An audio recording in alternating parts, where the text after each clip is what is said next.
The followings are the top 10 differences between the United States of America (USA) and the United Kingdom (UK). Number 10. Good morning Britain and America.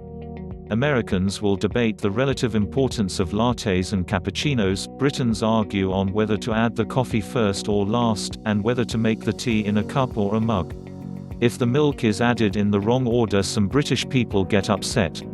Although Britain may not have formal tea drinking rituals as they do in Japan, they do have afternoon tea, which is tea served in a pot, with the milk in a bottle, so you can satisfy yourself. It also comes with small cucumber sandwiches and a cream tea, which is not tea at all, but a biscuit filled with jam and cream.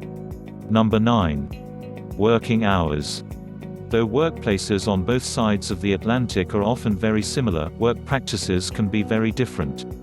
Americans tend to be working longer hours and have fewer days than their British counterparts. Typically, the British working day starts at 9 a.m. and finishes at 5 a.m., and in that time workers will have at least 30 minutes for lunch, and very often an hour, as well as 2 short breaks, tea breaks. Americans also eat their lunch while working, while Britons either go out to get lunch or eat away from their offices. American workers have no automatic right to paid holidays, though they are often given about 10 days of paid holidays. British workers have 20 days or so, and usually get bank holidays too, making them a total of 28 days a year. Also, many companies have bonus schemes that boost paid holidays up to 35 days or more a year. Number 8. Food and drinks. What could be better than a night out at the end of a long day at work? While this should be a pleasurable social activity, transatlantic visitors may soon become confused about the etiquette of dining. Americans prefer to pay moderately, Britons tend to tip only at places of high quality, and then only sparingly. In diners, cafes, or bars, pubs, they rarely tip waitresses. When Americans can't finish their dinner, they sometimes take a doggy bag home to eat the next day. That is accepted, or even encouraged. Why should you waste good food? Britons are not really asking for doggy bags. If you're in a British restaurant and you're looking for one, the staff can waste 10 minutes trying to find something to bring in, and presume you're too poor to buy another. Number 7. Money. Americans may think they're reluctant to talk about money, but they're just great big blabbermouths compared to the British. British people rarely speak with close friends and family about how much they earn. Surveys revealed that they would not only be ashamed to borrow money from a friend, they would also be humiliated to borrow it and complain if it was not returned. Surveys have shown that over 80% of Americans think that making as much money as they can is just fine for people. Nonetheless, British people rarely admit to being rich, generally identifying themselves only as comfortable or not hungry. Making money is okay so long as you never think about it and never waste it.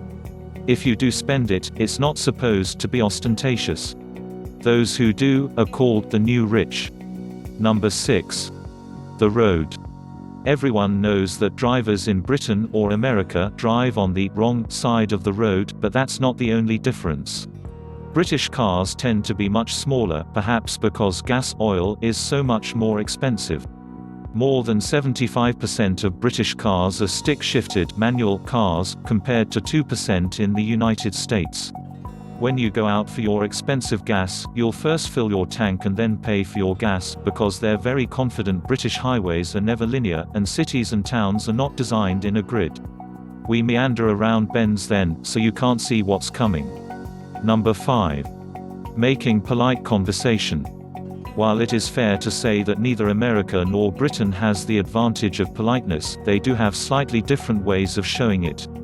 Researchers have found that Americans prefer to make people feel comfortable and to make them feel good, while the British want something more formal. It also seems that Americans are more likely to say what they actually think than the Britons, who are notoriously evasive. Research shows, for example, that if a Briton thinks something is pretty nice, they dislike this, so "it is probably my fault" truly means "it is your fault." Single quote. Number 4. Home sweet home. The Englishman's house is his castle, they say. This is remarkably similar to the Articles of the Fourth Amendment. This protects the sanctity of a private home.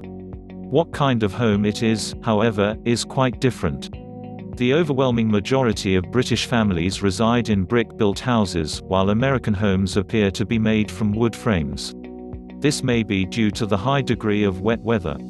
Although brick houses are more costly, English people expect their homes to last for at least 100 years, and modest private houses over the age of 200 are popular.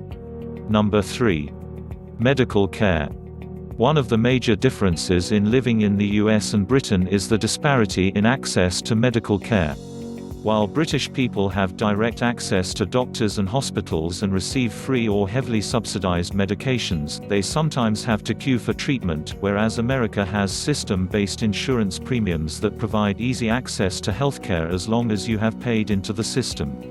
British people also have the option to pay into a private system to beat the queues, but few worries, preferring to join the NHS waiting list.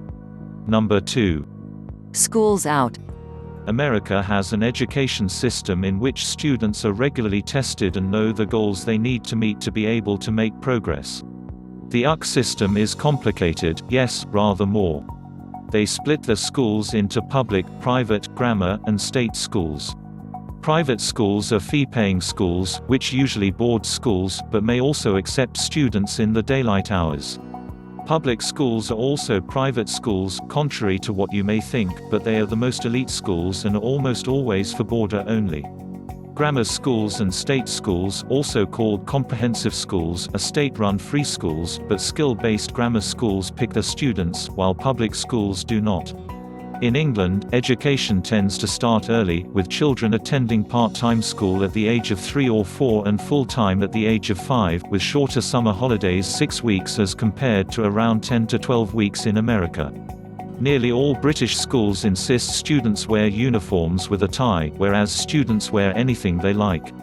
Number 1. 1. Senate and the three houses. One of the greatest differences is the system of government. While both nations have two legislative bodies, the House of Representatives and the Senate versus the House of Commons and the House of Lords, the country's leaders are independently appointed. America has a separate presidential race, whereas Britain's leader is simply the party leader with the maximum number of seats. Although America elects members to both chambers, the House of Lords is not an independent body in Britain. It is made of members of Parliament, Roman Catholic Church clergy, and appointed officials by the Queen as a life peer. Every legislative session starts with the Queen's speech. One Commons MP is kidnapped and held hostage at Buckingham Palace until she makes her speech in case they try to attack her.